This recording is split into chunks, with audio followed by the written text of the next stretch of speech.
Terrific. So welcome to our monthly seminar on social reproduction. We are delighted today to host Alessandra Mezzadri, who is at the Department of Development Studies at SOAS. She writes and teaches on issues of labor informality, global labor standards, CSR and modern slavery. She also is an expert on feminism and development and social reproduction. She's the author of The Sweatshop Regime, Laboring Bodies, Exploitation and Garments Made in India, which was published by Cambridge in 2017, and then I suppose a paperback in 2020. She's also recently edited a fascinating volume called Marx in the Field, which was published in February 2021 by Anthem Press. So Ali today will be speaking to us about social reproduction as method, pandemic neoliberalism, and reproductive crises of work, life, and death. So over to you, Ali. Hello. There is, thanks, Prabha. It's nice to see so many known names and friendly faces, and I look forward to know the less known faces. I just, in taking with me as baggage as a former economist, this PowerPoint dependent. So I hope you don't mind if I use a little bit of that.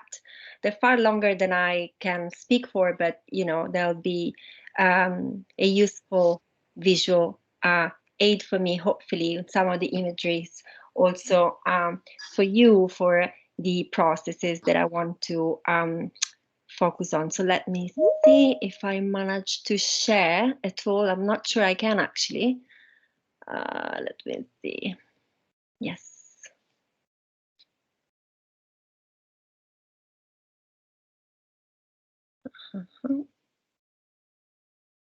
Yeah.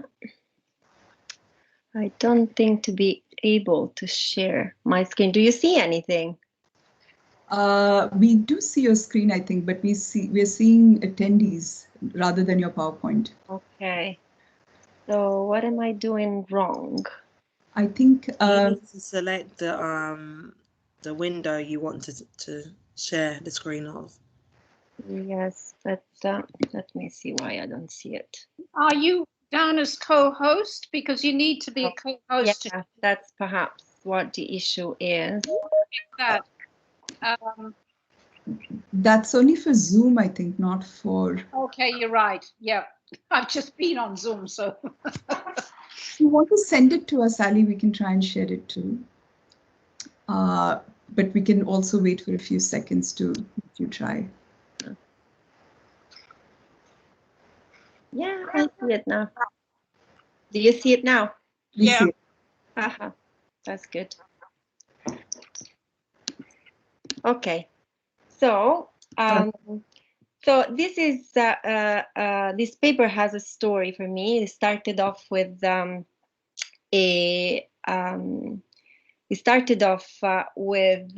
very brief reflection at the very beginning of the pandemic on the crisis that was led by COVID as a crisis of social reproduction, and then eventually developed into a paper with the sort of partially as a process of self-healing through the pandemic. So through analysis, I just and trying to make sense of the pandemic. This helped me a lot, and partially because slowly, you know, this attempt to explain the crisis through the lens of social reproduction became very much a sort of project in itself, a project to show the relevance of social reproduction as method for the study of crisis in global capitalism like this, but then by proxy, a study of global capitalism in general.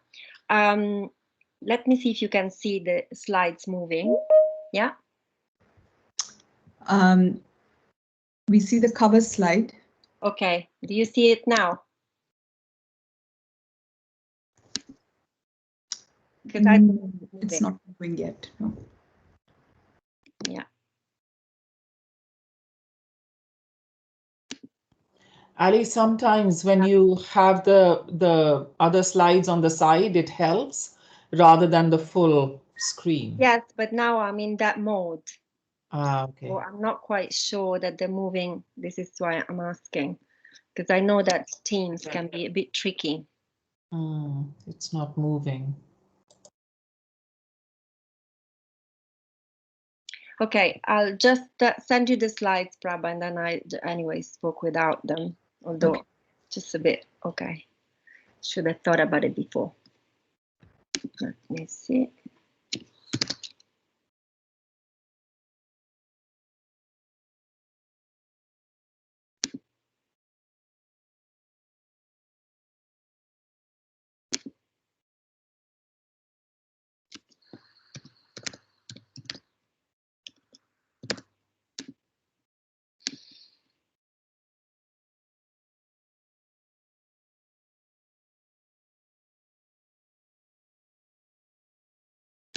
Yeah, I should have it now. And so I stop sharing. Has it stopped now? Yes, it stopped. I'm waiting for the presentation. Yeah, sorry. Just, you know, when he said it's recording, then generally it's when you go pear shapes. Anyway, starting to talk about the paper. So basically, from these initial attempts to explain the pandemic as a crisis, this has evolved into a much larger project to show the methodological insights that we can gain from social reproduction analysis.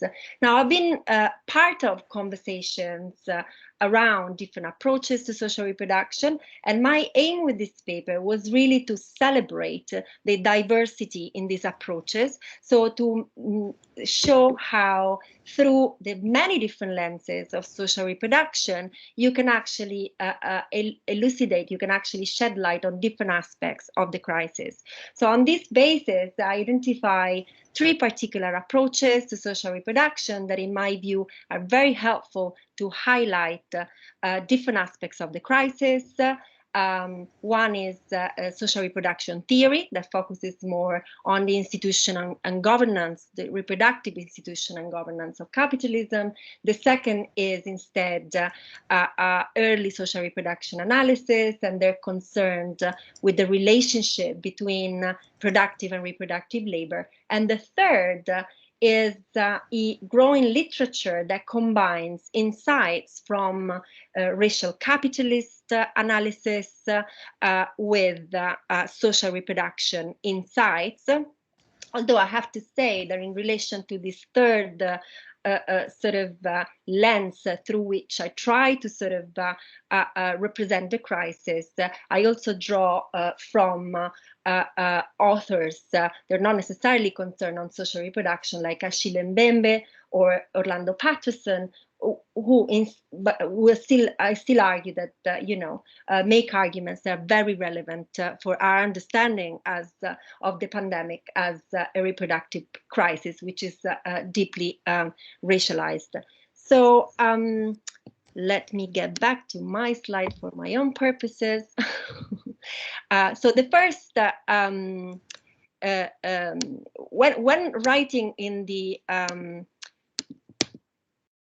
when writing for the New York Times a few months back, Keeanga Yamata Taylor has actually highlighted how the current pandemic is actually magnifying glass that has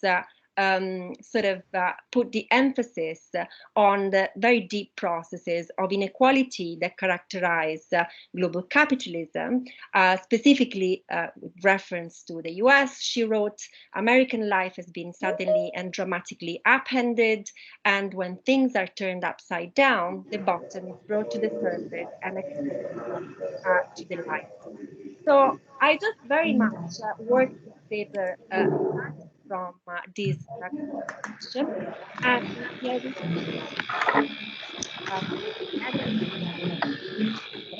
Please. and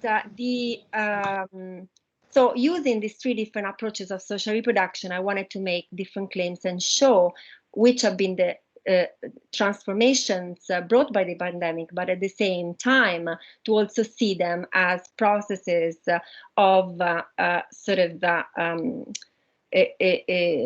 culmination of practices and inequalities that have a much longer durée within the history of neoliberal capitalism.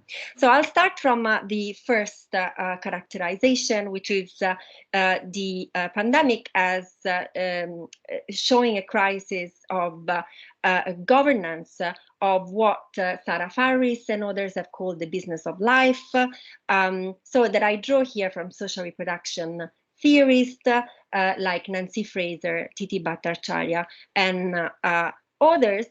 And in a sense, this lens is very important because what we have seen during the pandemic has been a dramatic sort of pressure and reconfiguration posed on what can be seen as life supporting sectors, well, health in particular, but I would say also education, of course, had tremendous sort of pressure to which be under.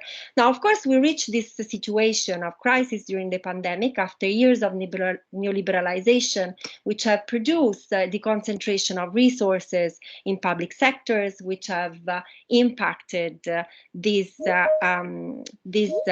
sectors dramatically.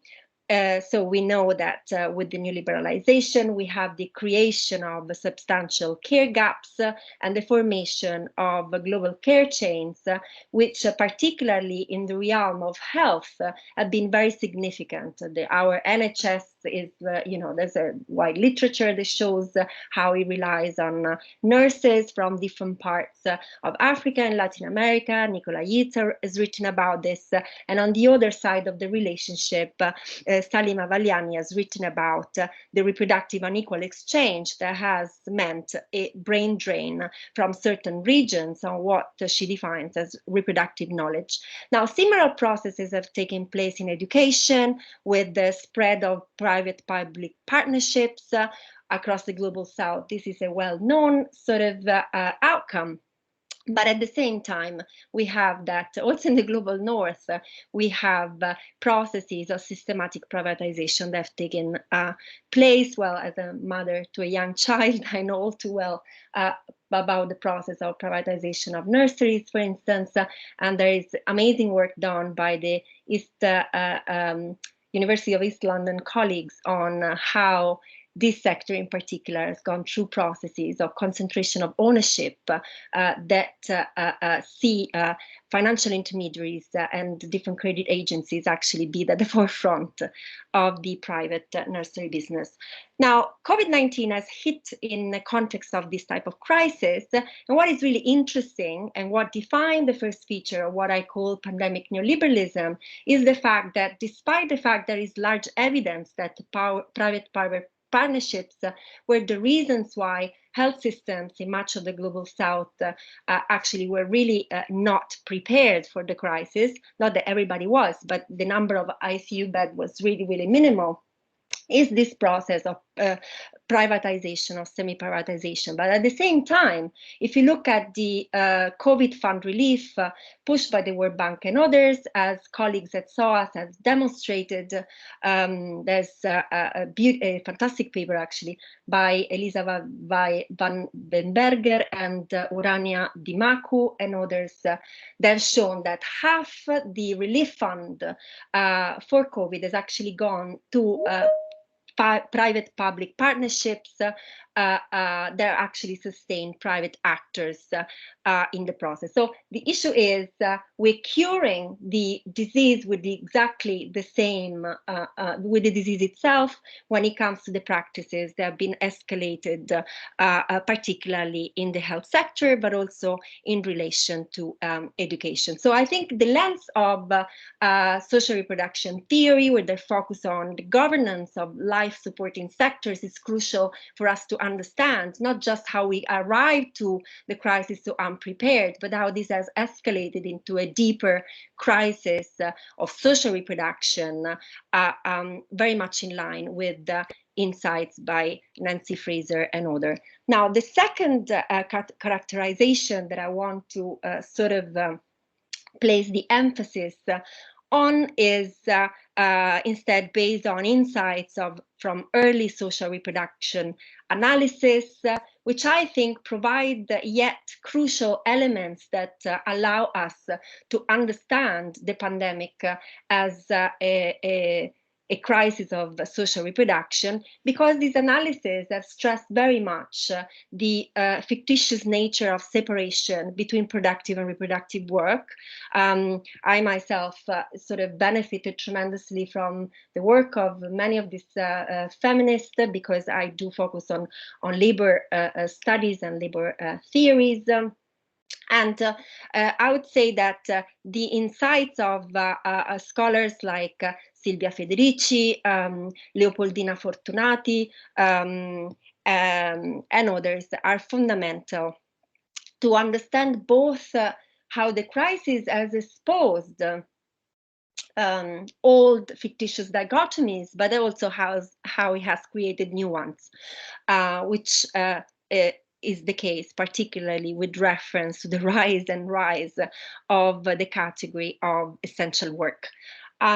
So when I wrote initially about the crisis in 2020, I defined it as one of the leading elements of the crisis as the rise of what I called unexploitability. So, you know, in a sense, the pandemic has revealed in a moment the strength of Marxian sort of understanding and explanation of capitalism as a system that is fundamentally nurtured and fed by labor.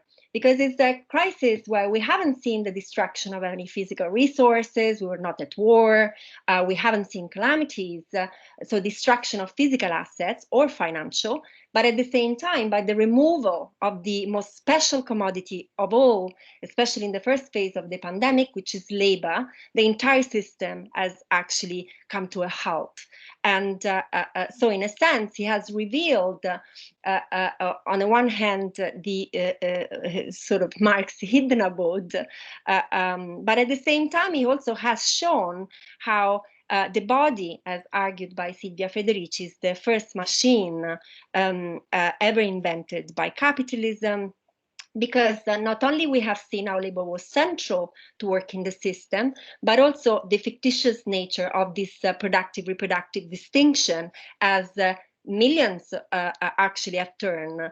Alessandra, what page do you want in your PowerPoint to show? I'm actually going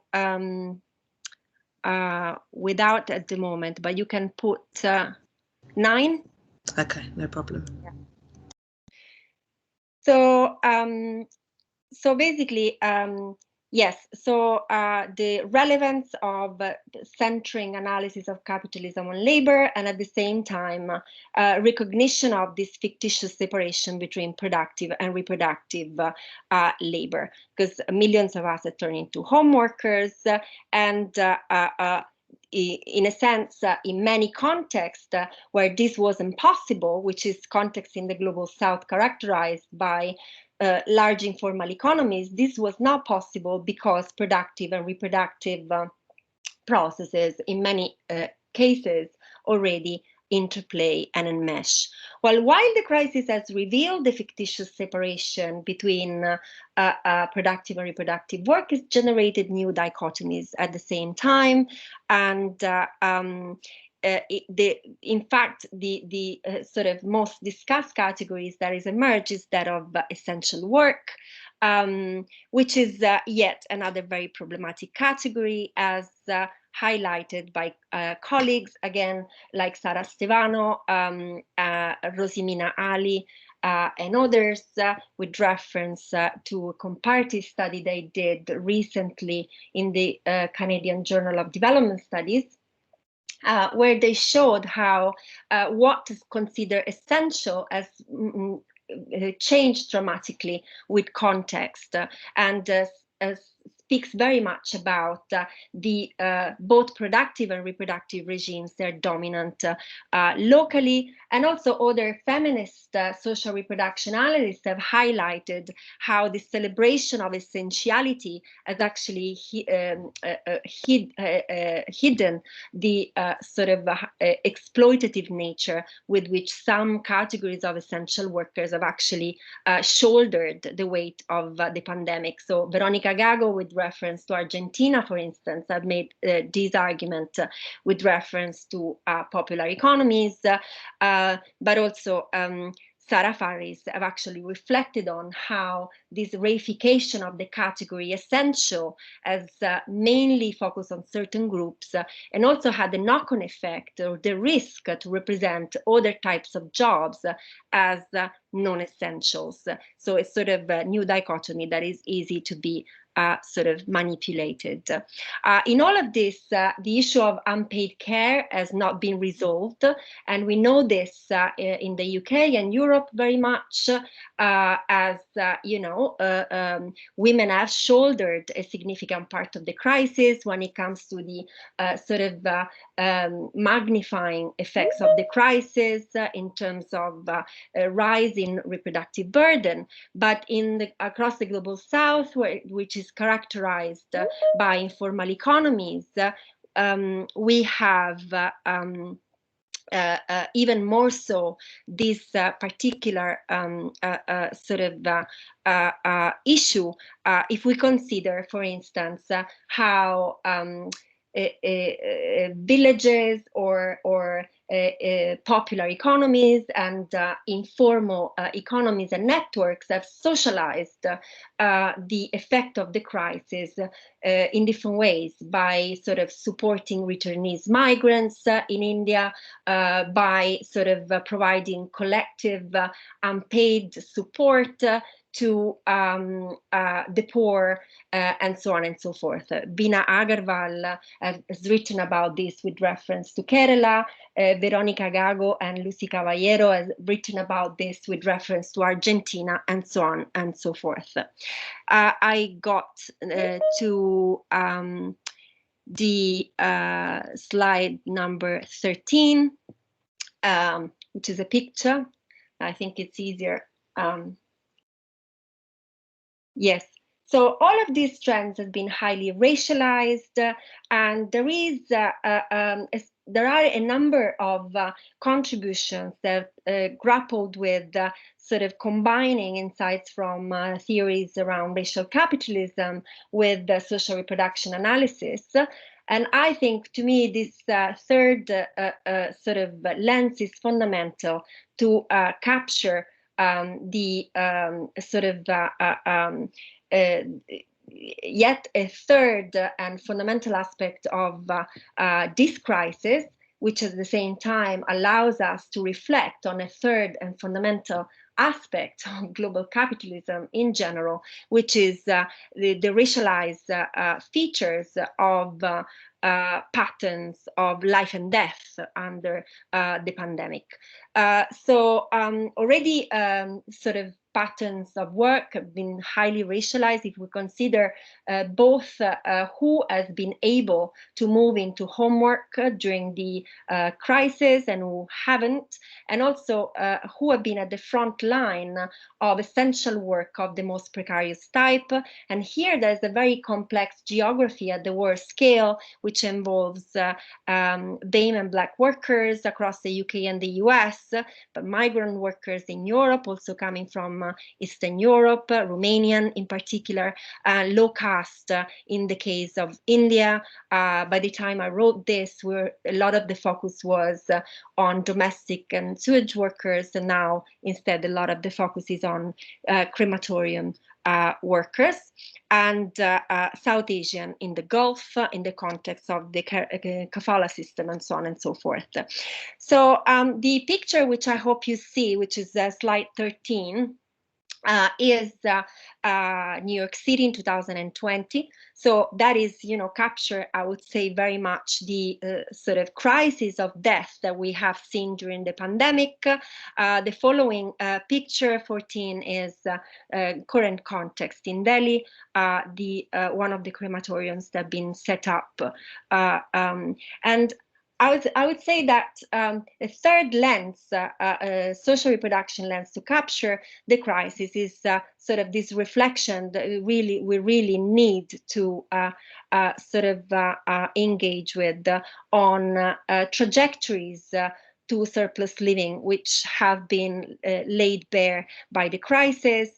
And I say trajectories plural because I think the present crisis have seen obviously an obscene escalation of death for some, so that is the most obvious, I would say, surplus living, but at the same time we also have different patterns of social and political death which people have been exposed to. And in the remaining few minutes, 2-3 minutes, I know my time should already been up, I'll focus on this.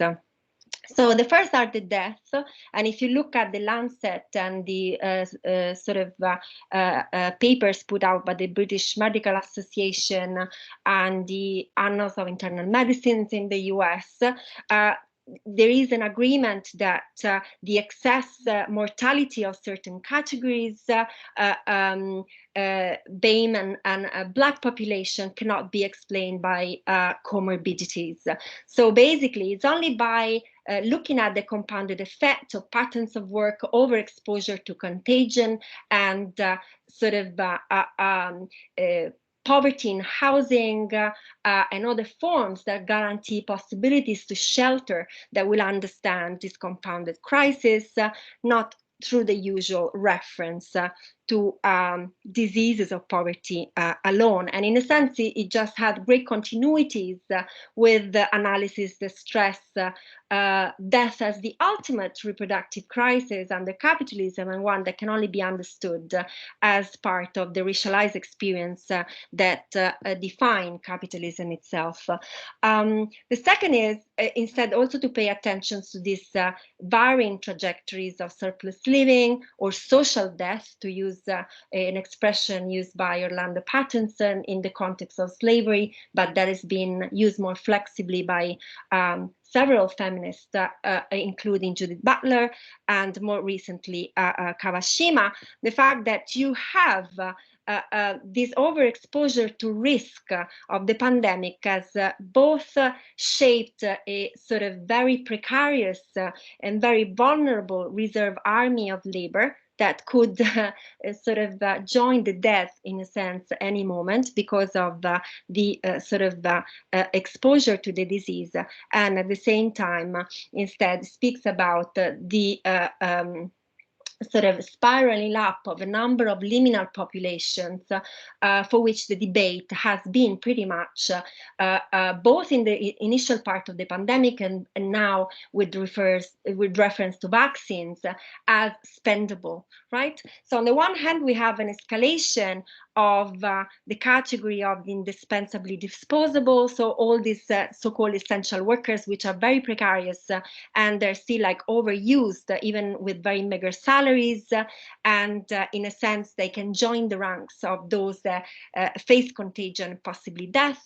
And at the same time you have a discourse that excludes specific subjects from those we can actually save, if that makes sense. We had reference to the disabled, or well, we have the reference to the elderly to start with. They were considered or represented as entirely spendable in the initial part of the pandemic.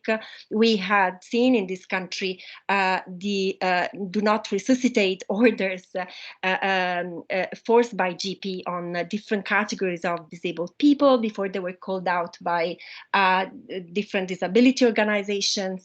And indeed, we have certain categories that haven't been targeted by rescue packages, among which, of course, we find sex workers pretty much across the globe because of the over-criminalization they face for breaching lockdown rules, and different types of liminal population that have seen their traditional forms of oppression magnified. Think about the Palestinian being excluded from all forms of vaccine or sheltering by the Israeli health systems. So we get now to the debate around vaccine apartheid that actually show the continuation of these trends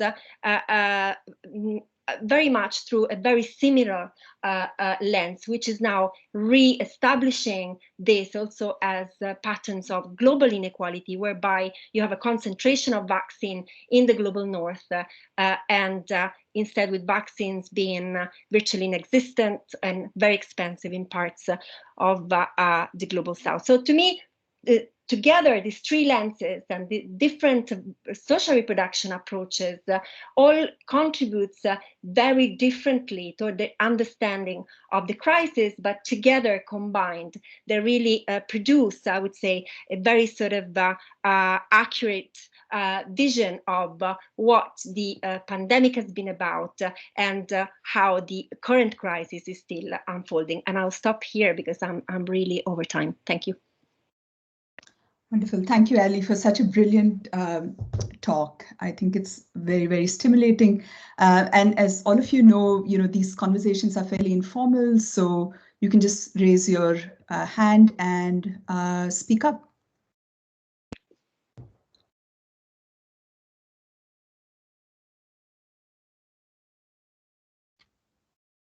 Okay, go ahead, Shireen. Ali, that was lovely. Well, not lovely, but very painful to, and I've also read the paper, and I just wanted to give you the chance of taking this further. So what you have outlined for us really brilliantly is how combining these three sub-lenses of social reproduction allows us to see the crisis of capitalism in its various forms. But I want to basically push you a little further in terms of, okay, so it does, but where does that leave us? So in a way, by using this, is it a confirmatory analysis of crisis of capitalism, which is endemic? Or is it taking us in a different direction, which allows us to think about capitalism in a different way?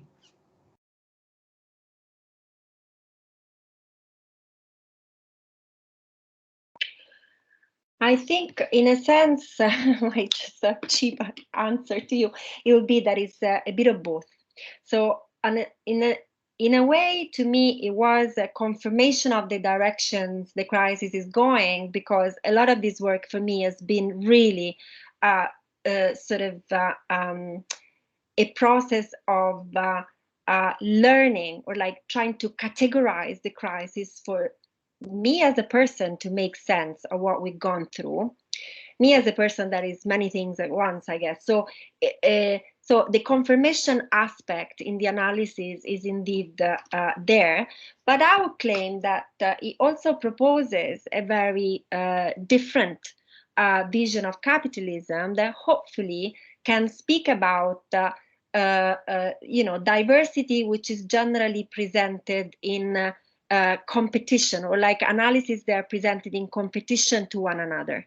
So, for instance, within the social reproduction family itself, there is those that focus more on life-sustaining sectors as opposed to labor sort of process debates, have sort of not competed necessarily over the sort of right or like more effective theorization, but have placed claims on the ability of certain frameworks rather than others to explain capitalism and its crisis. So I guess what I'm trying to do here is to actually show the complementary nature of this analysis as opposed to instead views that tend to sort of polarize, or like having to make you choose between different theorization, because I think depending on the type of transformations and reorganization of life that we have seen during the pandemic, but also that more broadly we experience under capitalism, we can benefit from many different lenses. The beast is the same, but there is also something to be said about looking at it from different positionalities and perspectives.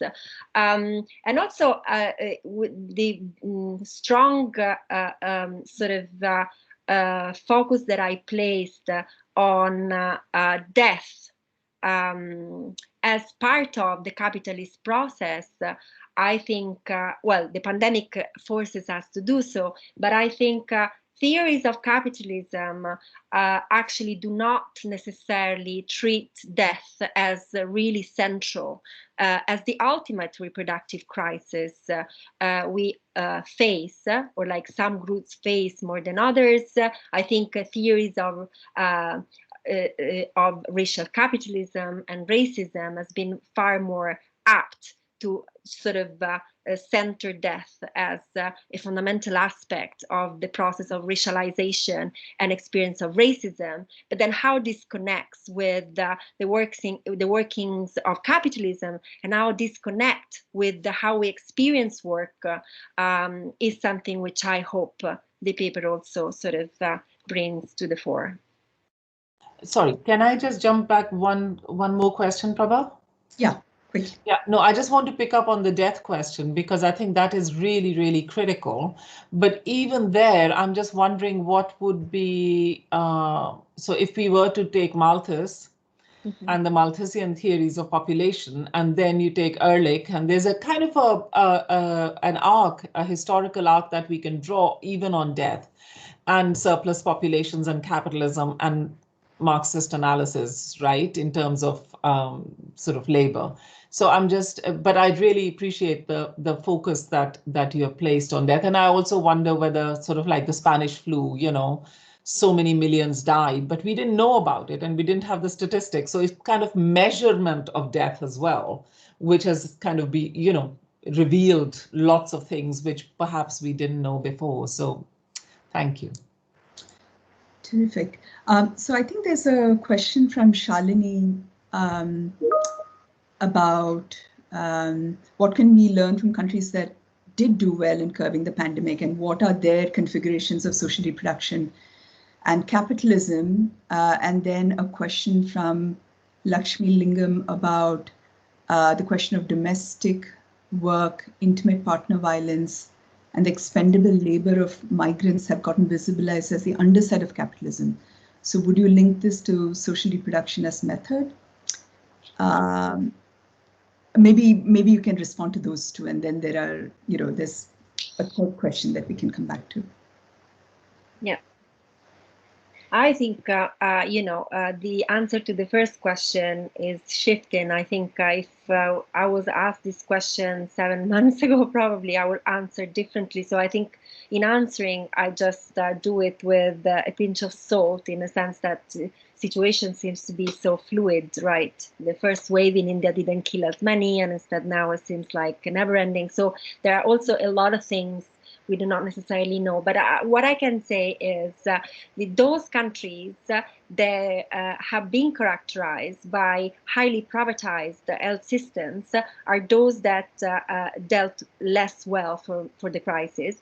I think I'm saying this on fairly firm grounds, both regionally as well as at country level. If you refer to one of the there is this amazingly good issue on the Canadian Journal of Development Studies on COVID-19 and political economy. That's where some of the papers I drew from for the essential work characterization are based. There is also one by Camila Gianella, Jasmine Gideon, and others that highlight how, in the context of Latin America, even countries like Peru, which has a high growth rate, instead had a very bad sort of COVID experience because all the health system is privatized. So I think the settings where private-public partnerships were present did worse than others, and also those that had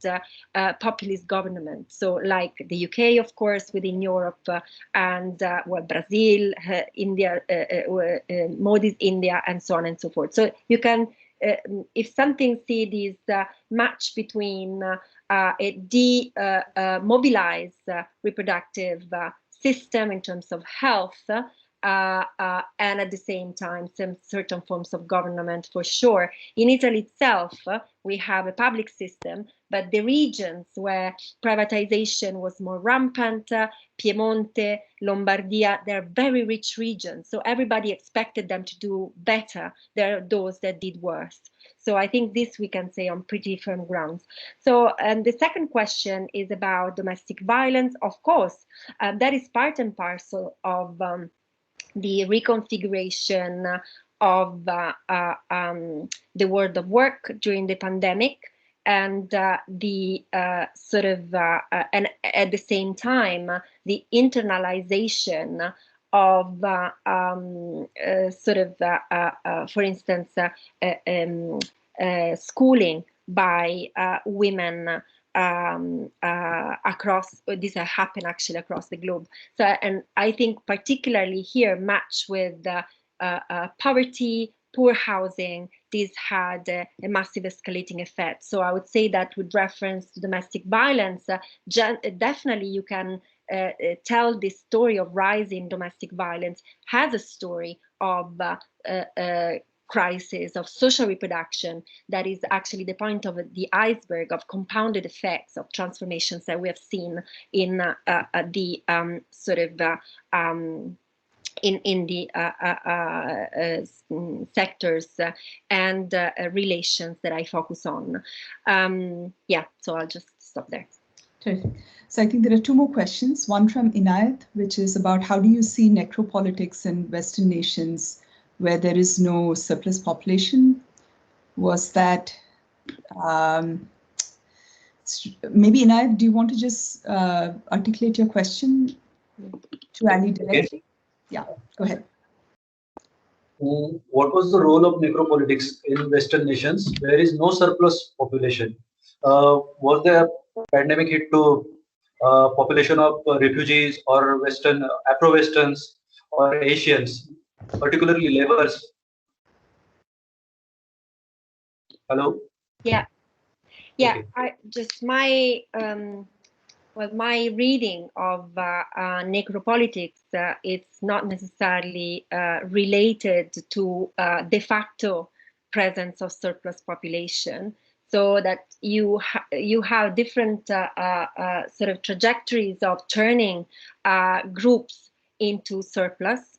That doesn't necessarily speak about sort of only demographic characteristics. So, of course, in context like India, where you have surplus population in terms of forms of a lot of demographic pressure, it'll manifest in specific ways, while in European countries that might not experience the same demographic pressure will manifest itself differently. But even in contexts where this pressure was not present, if you consider, for instance, the taking over of specifically high-risk frontline essential jobs by specific groups, I would see that as a manifestation of necropolitics. I would see that as a manifestation of sort of social engineering on who is considered more spendable than others. So the fact that we imported Romanian workers to work the agriculture because sort of European and UK workers didn't want to be exposed to the virus, that to me is a form of necropolitics indeed, which of course sort of is set on a continuum with trajectories of surplus making. They're connected to the reserve army. So the fact that you die or not is not the issue, but the fact that you are placed in a position in which you might as well die is what then sets, to me, necropolitics. And so the outcome will change with the different makeup of countries, but I think the logics, that is who is it that is considered spendable, is very much the same.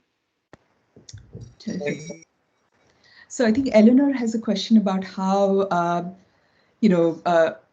within the pandemic, it's not just unpaid work or reproductive labor that has become more visible, but it's also the sphere of production and the supply of basic necessities. I guess the Amazon delivery men and men really, yeah. So I mean, how do you think this has changed the awareness as to the link between production and reproduction?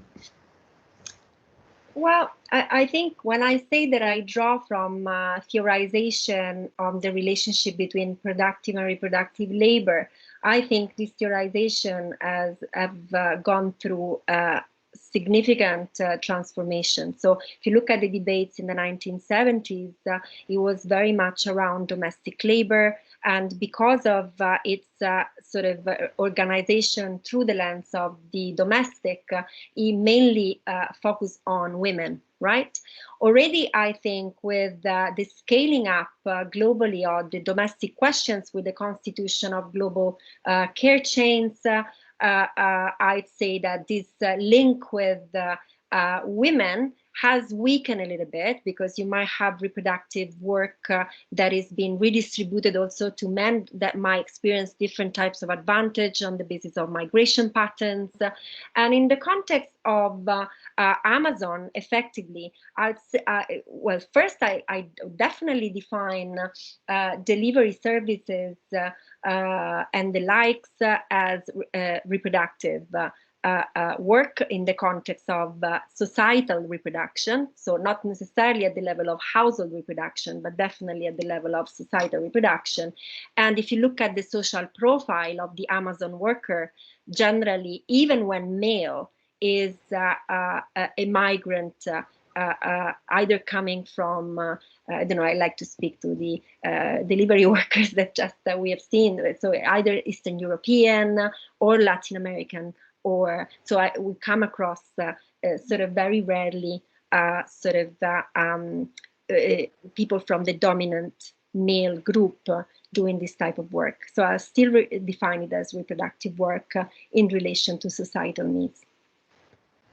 Terrific, thank you. So we have a question from Anne about resources, but I think we can come back to that maybe towards the end. So Lakshmi has a question about why you are choosing to say social reproduction as method instead of as a conceptual framework, and what are the elements of the method in this? Oh, sorry, you can go ahead. Oh, yeah, go ahead. Yeah, and then Jayanti.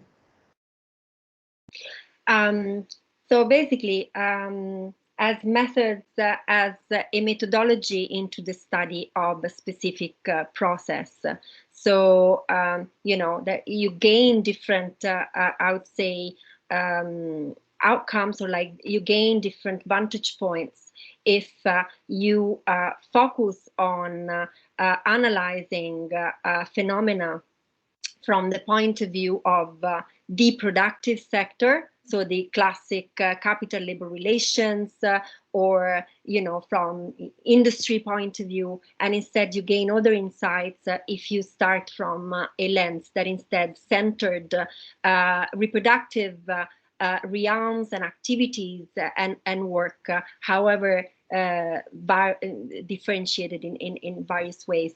So in this sense, I think is at once a framework as well as a methodology. And also because these theories, as I sort of mentioned at the beginning, are quite different, and they actually claim a difference between themselves. So they want and they target different aspects of the what we can call the reproductive regime. So in a sense, it is a framework, but it's a framework that is based on different theorizations. So I would say that it's more methodological interventions to show how all the theories based on this lens can bring us very far in the study of the contemporary. Jayanti, you had your hand up. Thank you. Can you hear me okay? We can't hear you well. Hang on a sec. Hang on. Sorry, I need to. No, that's okay. Thank you very much. Not clear yet. Now? No, I think it's bad headphones. Sorry. I have very bad headphones. I stopped using them. Maybe I need to type it. Hang on a sec. try another way.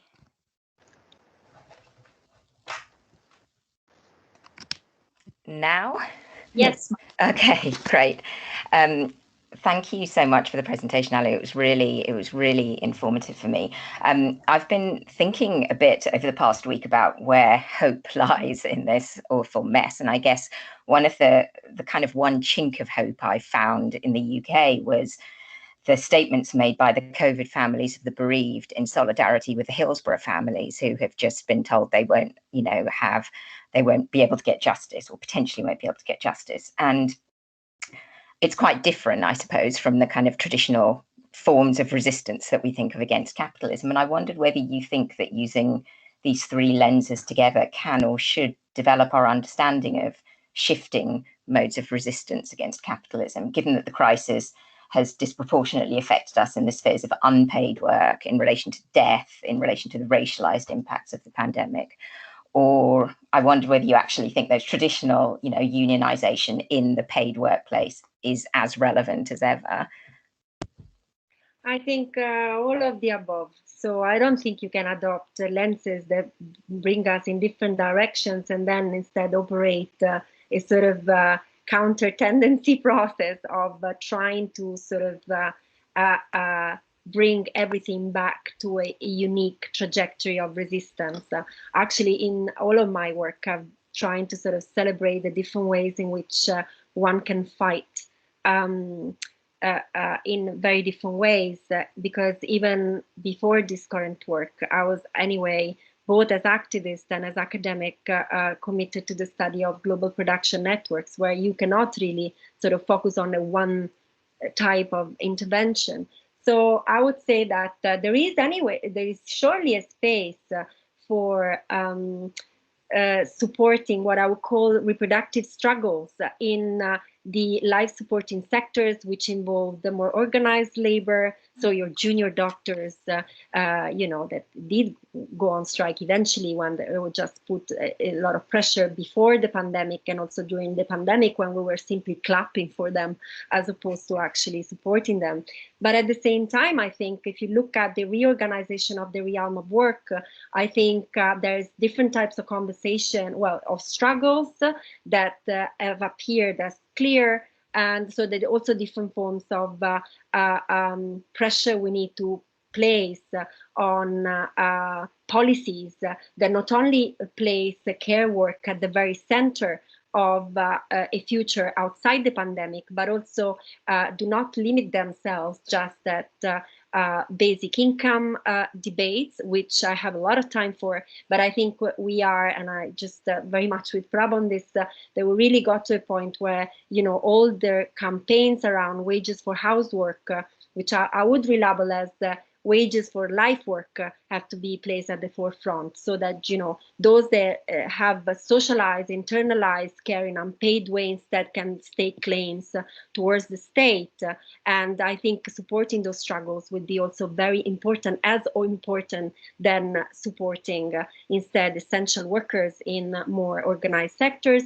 And finally, I would say it also speaks about the current moment in terms of mobilization that focus on social oppression as opposed to exploitation. So we have seen that this mobilization is possible with the wide support and inspiration we got from the Black Lives Matter movement.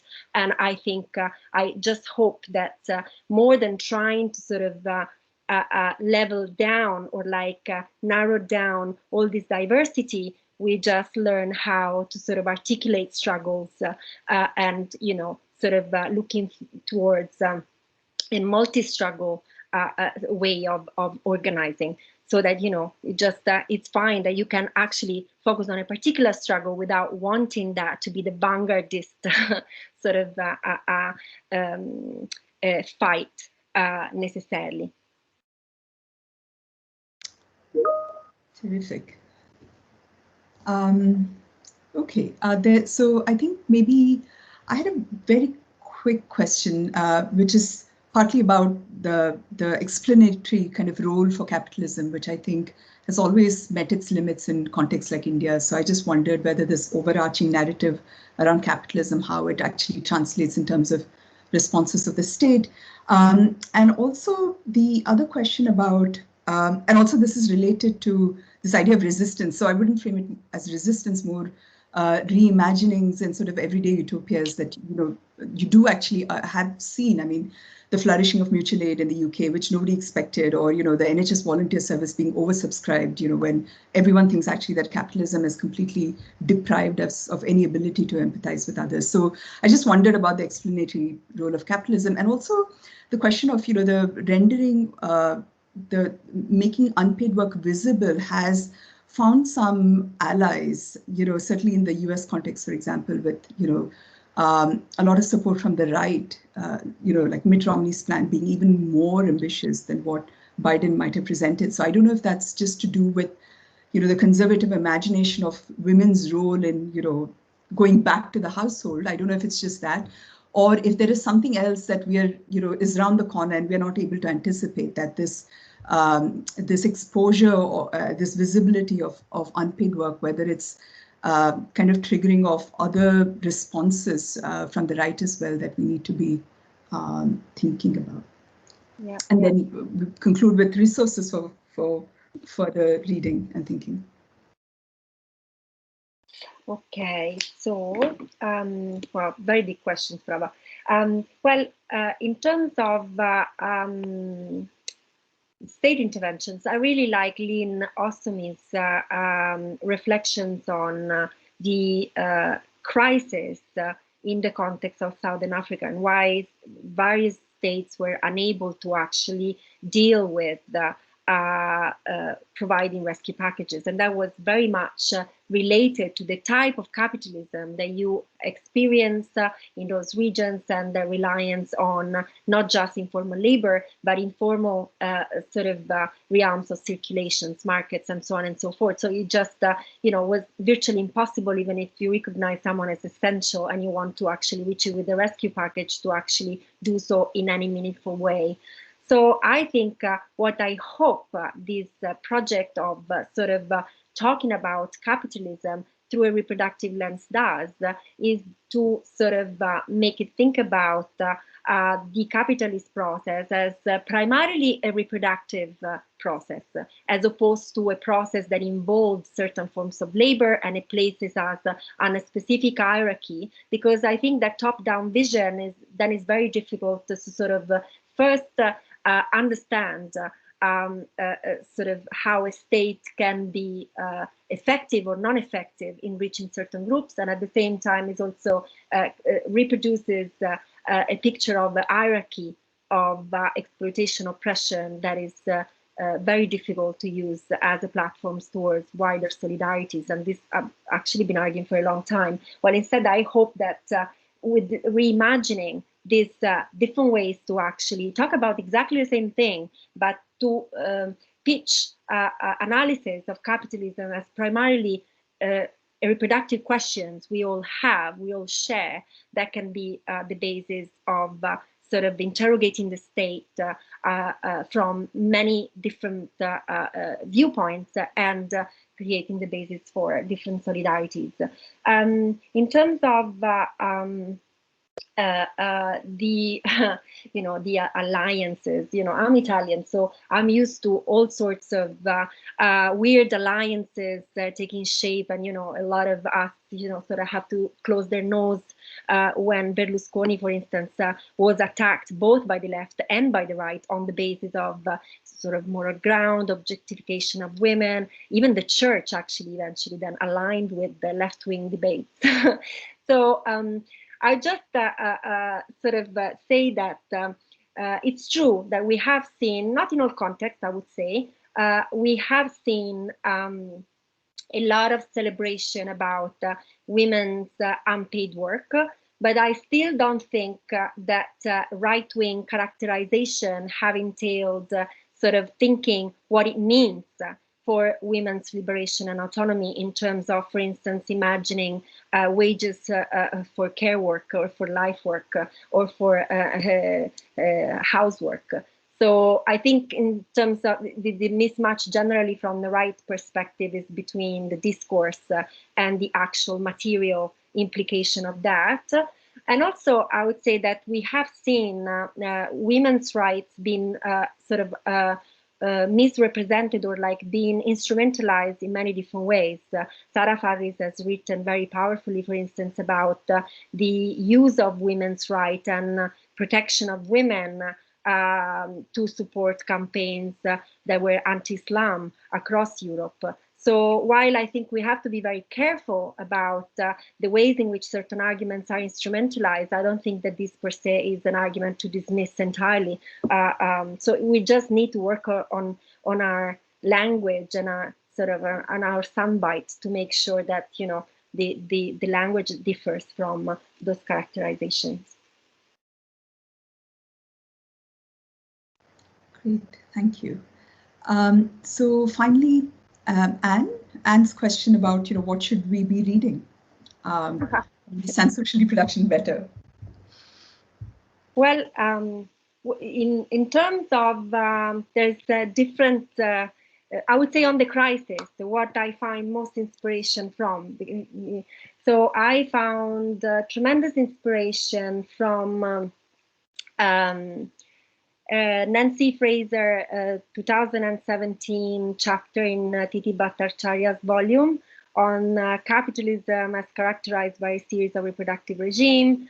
I found tremendous insights from Elisa van Weinberger and Urania Dimacu's work on private-public partnerships under COVID, using World Bank money to actually support financial intermediaries.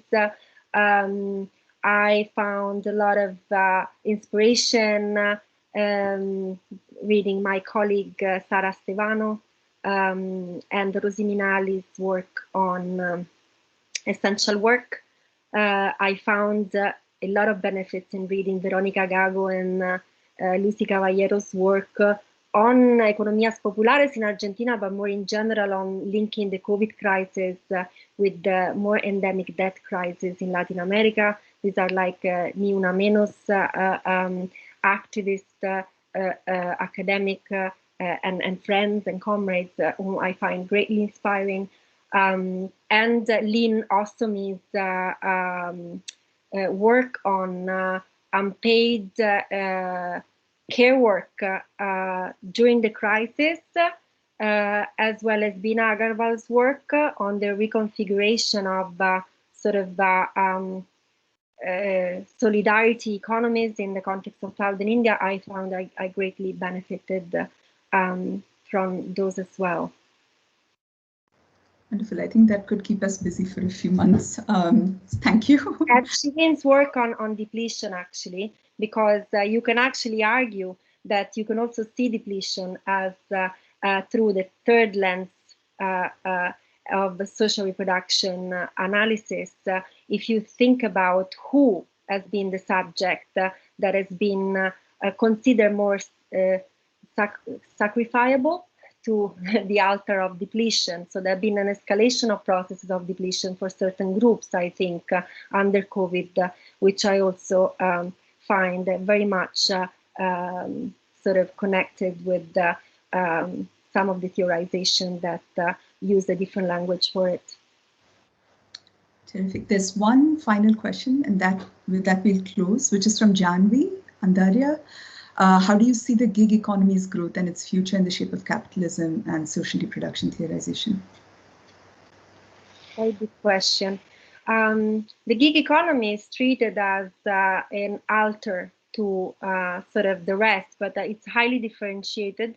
So I think it depends on the actual sectors we're looking at, because there is an escalation of the gig economy across all sectors, which has skyrocketed during the pandemic. Even what we're doing to an extent will become more and more compatible with that.